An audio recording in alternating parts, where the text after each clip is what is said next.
যাই, আজকে ত্রাণ বিতরণ করতে হবে। একটা অসহায় মানুষকে দেখলাম পুকুরের ধারে বসেছিল, যাই দিয়ে আসি তার।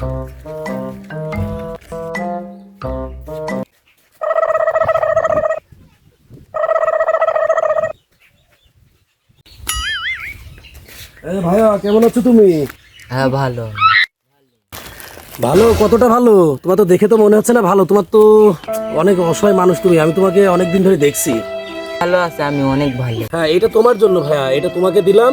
তুমি তুমি নিজে ব্যবহার করো, তোমার পরিবারের সবার জন্য। হ্যাঁ, খাবার দাবার পোশাক আশাক অনেক কিছু আছে। হ্যাঁ সত্যি কি ভাই, এটা আমার জন্য? ভাই, এটা তোমার জন্যই দিচ্ছি এবং তুমি তোমার পরিবার প্লাস তোমার জন্য কাজে লাগাবা, ঠিক আছে? রাখো তাইলে, এটা থাকো তাইলে। হ্যাঁ, গেলাম। ভাই ভাই ভাই ভাই, ভাই, ছবি তুললেন না? হ্যাঁ, আর নাই আপনার কাছে ক্যামেরা আছে? ওরে না ভাই, আমি ভিডিও করতে যাবো কিসের জন্য? যা করার উপর আলাই করছে। থাকো ভাই, হ্যাঁ গেলাম। আল্লাহ, তুমি এই মানুষটাকে ভালো রেখে নিয়ে আমার কত উপকার করেছে আল্লাহ। আমি পারি না আর পারি না।